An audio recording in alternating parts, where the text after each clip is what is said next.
Elvis Presley received a death threat ahead of one Las Vegas performance. He took it so seriously that the FBI became involved. Elvis Presley was one of the biggest celebrities in the world during his lifetime, but the death threats he received proved that not everyone was a fan. Elvis's bodyguards said many of the threats the singer received were easy to write off as hoaxes.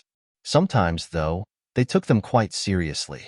They spoke about one that frightened them so badly they involved the FBI. Elvis received one particularly distressing death threat. When Elvis began playing shows in Las Vegas after a break from live performances, he was closer to his fans than he'd been in years. This brought increased attention to him. With that came an influx of threats. "We tried to keep most of it away from Elvis," bodyguard Red West said in the book Elvis, "What Happened?" by Steve Dunleavy, but there was a lot of serious stuff coming down that he had to know about. One particularly concerning threat came from someone claiming to have information about a possible assassination attempt. The caller said they would give up the assassin's name for a price. Elvis and his entourage took it seriously enough that they involved the FBI. West said it terrified Elvis. "I arrived there and Elvis just stumbled into my arms and hugged me," West said. There was no doubt that he was taking this very seriously. So were we. While the FBI was there, Elvis received a menu for his Las Vegas appearance.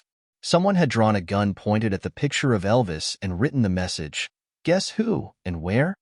Ultimately, the FBI never found the person behind it, even after checking for fingerprints. Nothing came of it, but that engagement we had Sonny, West, and Jerry Schilling in the musicians' pit with their guns ready, West said. "I was cruising the audience. So were the security guards at the hotel and the plainclothesmen of the FBI. As a matter of fact, one very suspicious guy I hassled turned out to be a federal."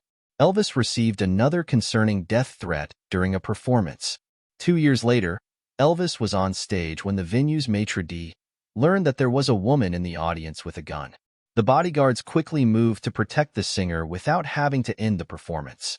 "When we got the message, Red and I stood up in front on the stage as a block to Elvis," Sonny West said. Elvis moved to the back of the stage and sang in a sideways stance to make himself a smaller target. They stood there, terrified, for the remainder of the performance. Nobody attempted to hurt Elvis, though. His bodyguards would have been willing to take a bullet for him. Though Red West admitted to feeling so scared he was shaking during this concert, he would have done whatever it took to protect Elvis. All of his bodyguards would have put their lives on the line for him. If anyone was going to hurt him, they would have had to kill us to get to him, bodyguard Dave Hebler said. That was the relationship. Please subscribe, like, and hit the notification button for more videos.